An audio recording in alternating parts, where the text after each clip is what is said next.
आकाशवाणी संबलपुर जुहार आंचलिक खबर पढ़ुछन बंदिता मिश्र।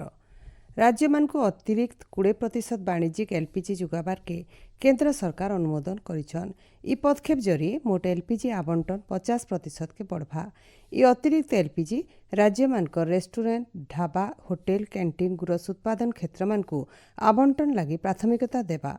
देशे पेट्रोल डीजेल और एलपीजी अभाव नाई न बोली सरकार स्पष्ट करिछन। इथि लगी नाई डरबार लगी भी पेट्रोलियम और प्राकृतिक गैस मंत्रालय तरफ परामर्श दिया जाइछे।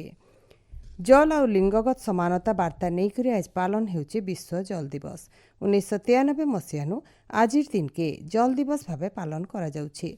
सफा पीबार पान पाइबार थी महिला माने सम्मुखीन हेउतबार भेदभाव के दूर करबार और सेमान को सशक्त करबार उद्देश्य थी इ दिवस पालन करा जाउछि।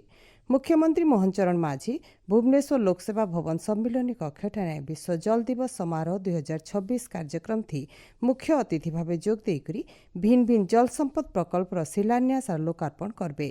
कार्यक्रम थी उपमुख्यमंत्री कनकवर्धन सिंहदेव भी उपस्थित रहबार कार्यसूची रहिছে बोली राज्य जल संपद विभाग तरफ सूचना दिया जाइछे। ओडिशा समृद्ध खाद्य हस्तशिल्प संस्कृति और गुरुत्वपूर्ण पर्यटन जगह मान को विश्वस्तर परिचित कराबार लगी राज्य पर्यटन विभाग तरफ गुजरात अहमदाबाद ठाने गलाकाल ओडिशा परब मूल होइछे।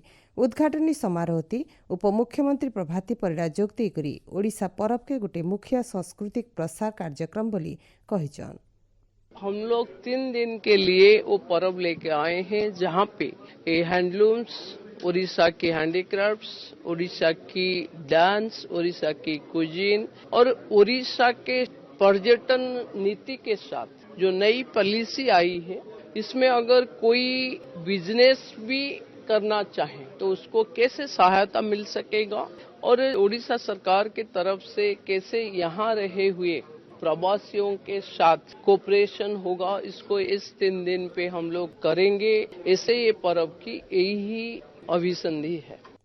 राज्य सरकार का पर्यटन विभाग तरफ होइतिबारी कार्यक्रम आयबा 23 तारीख तक चलबा।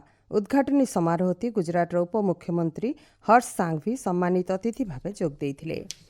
राज्य एप्रिल 1 तारीख नु 14 तारीख तक ओडिशा पक्ष पालन करा जिबा। इ अवसरे राज्य सरकार का भिन्न भिन्न विभाग तरफ कार्यक्रम मान आयोजन करा जिबार सहित विश्वविद्यालय और महाविद्यालय मान के आयबा 8 तारीख NCC NSS youth red cross और रोवर्स रेंजर्स तरफ रक्तदान शिविर आयोजन करा जिबा। शिविर सबु तथ्य HIMS पोर्टल थी अपलोड करबार लगी उच्च शिक्षा विभाग तरफ सबु विश्वविद्यालय रजिस्ट्रार और महाविद्यालय अध्यक्षों को चिठी जरिए जनै दिया जाइछे। राज्य बढ़ुतबार तापमात्रा के नजर थी रखिकरी सबु सरकारी विद्यालय मान के सखाल पढ़ा करा जिबा बोली विद्यालय और गणशिक्षा मंत्री नित्यानंद गंड सूचना देइछन। आयबा दिने खरा के नजर थी रखिकरी बाबदे बैठक करिकरी निष्पत्ति निया जिबा बोली गणमाध्यम के सूचना देइकरी मंत्री श्री गंड कहिछन। मुख्य शासन सचिव और ओडिशा राज्य प्रदूषण नियंत्रण बोर्ड अध्यक्ष अनु गर्ग गलाकाल OSPCB मुख्यालय न बोर्ड भिन्न भिन्न कार्यक्रम समीक्षा करिछन। राज्य प्रदूषण के रुकबार लगी निया जाउथबार भिन्न भिन्न पदक्षेप और आयबा दिने प्रस्तुति बाबदे बोर्ड सदस्य मानकर संगे श्रीमती गर्ग विस्तृत भावे आलोचना करिथिले। राउरकेला महानगर निगम इलाकार 10टा सहरांचल प्राथमिक स्वास्थ्य केन्द्र और पानपो सहरांचल गोष्ठी स्वास्थ्य केन्द्र के कायाकल्प पुरस्कार मिली।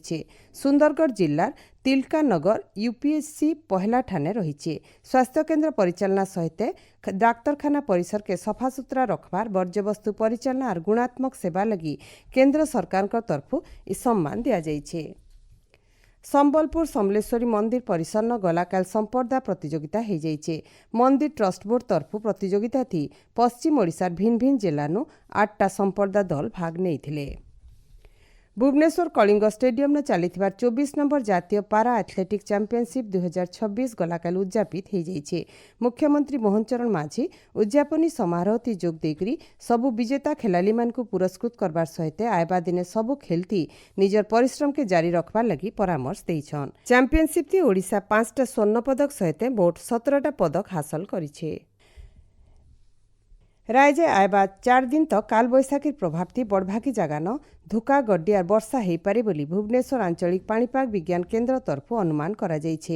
আইবা 2 দিন ভিতরে দিনর তাপমাত্রা আহুরি 2-3 ডিগ্রি তক কমবা তার উত্তর তাপমাত্রা ফের বড়িপারে বলি পাণিপাগ কেন্দ্র তরফু অনুমান করা যাইছে। এছনির আঞ্চলিক খবর ইনো শেষ ହେଲା ଆରବେଲର ଆଞ୍ଚଳିକ ଖବର ଶୁଣିପାରିବେ ରାତି 7:02 থি। ଜୁହାର।